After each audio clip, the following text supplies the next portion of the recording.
You're sitting in a coffee shop, phone in hand, scrolling through your friend's Instagram story about a party you weren't invited to. Your chest tightens. You tell yourself it doesn't matter, but 15 minutes later you're still thinking about it, crafting imaginary conversations in your head about what you might have said wrong last week. Sound familiar? Here's the thing, if you're part of Gen Z, chances are you've felt this exact feeling more times than you can count. And here's what's wild, you're not just anxious about social situations, you're anxious about being anxious about social situations. You're worried that your worry is visible, that everyone can see you spiraling, that your awkwardness is being recorded and dissected and memed into oblivion. Welcome to the paradox of the most connected generation also being the loneliest. Let me paint you a picture. It's 2026, and Gen Z has grown up in a world where every social interaction has potentially left a digital footprint. You didn't just have an embarrassing moment at 14. You had an embarrassing moment that could theoretically live forever on someone's camera roll or in a group chat screenshot. Your parents might have said something cringeworthy at a party in 1987, and by Monday morning, it was basically forgotten. You say something cringeworthy on a Tuesday, and by Wednesday, you're convinced the entire internet has seen it, judged it, and moved on while somehow still remembering it forever.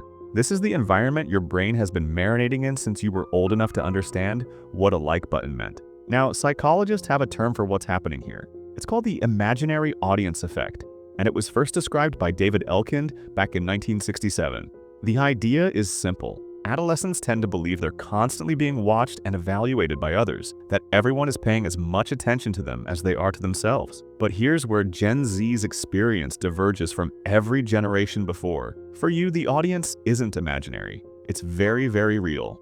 There are actual audiences, actual metrics, actual evidence that people are watching, counting, evaluating. The difference between getting 15 likes and getting 300 likes on a post can genuinely affect how you feel about yourself for days. Your brain wasn't designed for this level of social feedback. Nobody's was. Think about it from an evolutionary perspective for a second. For hundreds of thousands of years, humans lived in small tribes, maybe 150 people max. Your social world was your tribe. You knew everyone knew you. And your reputation mattered intensely because your survival depended on staying in the group's good graces.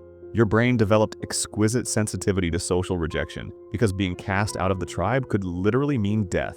Fast forward to now, and that same ancient brain is trying to navigate a world where your tribe might include thousands of followers, acquaintances from 3 different schools, people you met once at a concert, and strangers who stumbled onto your TikTok. Your nervous system is trying to track social standing across a network it was never designed to comprehend. No wonder it's exhausted. But there's another layer to this, something researchers are calling context collapse. In real life, you have different versions of yourself for different contexts. There's the you that exists with your family, the you that shows up with close friends, the you that appears in professional or academic settings. These versions aren't fake, they're adaptive. You naturally adjust your behavior based on context because that's what socially intelligent humans do. But online, all these contexts collapse into one. Your grandmother, your boss, your best friend, and that person you vaguely knew in middle school are all in the same audience. So which version of yourself do you present? The answer is often a carefully curated, slightly sanitized version that won't offend anyone but also doesn't quite feel like the real you. And here's the psychological cost. When you're constantly performing a version of yourself that feels inauthentic, it creates what's called identity discontinuity. You start to feel disconnected from your own sense of self. You become anxious because you're not sure who you're supposed to be.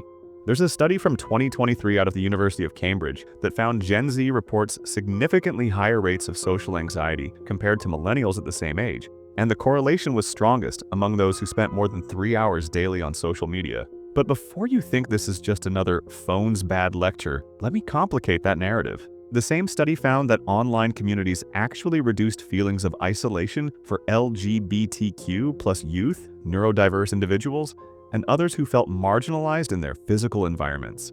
The issue isn't the technology itself, it's the way it's transformed the fundamental architecture of social life. You're navigating a world where connection and performance have become almost indistinguishable. And let's talk about the comparison trap, because this is where things get really insidious. When you scroll through social media, you're not seeing reality.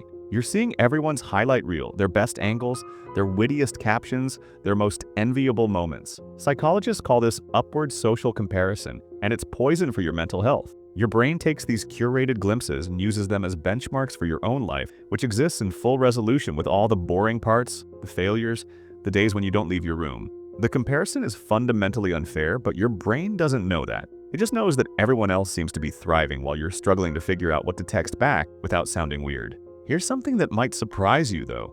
Gen Z's social anxiety isn't just about fear, it's also about moral awareness. You've grown up in an era of intense social consciousness where every opinion can be scrutinized for problematic implications, where saying the wrong thing can have real social consequences.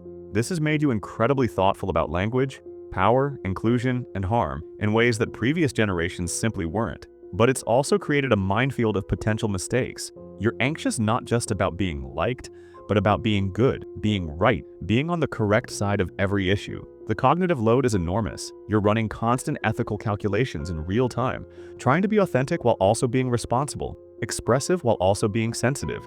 It's exhausting. And here's where I want to offer you a different lens to look at all of this. What if your anxiety isn't a flaw?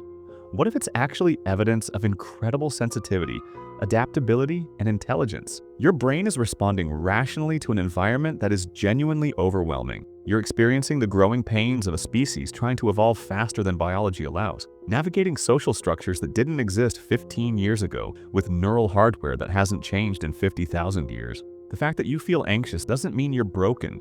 It means you're paying attention. There's something therapists call window of tolerance. It's the zone where you can function effectively, where you're challenged but not overwhelmed.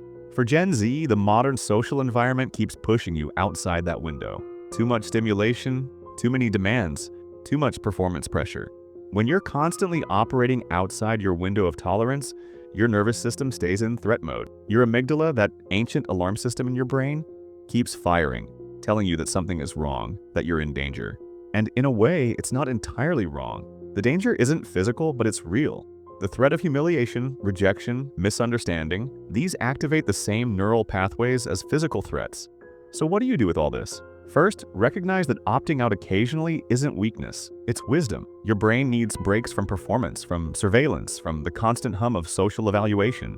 The spaces where you can exist without being watched, without being judged, without curating, those spaces are sacred. Protect them. Second, practice what psychologists call self-compassion.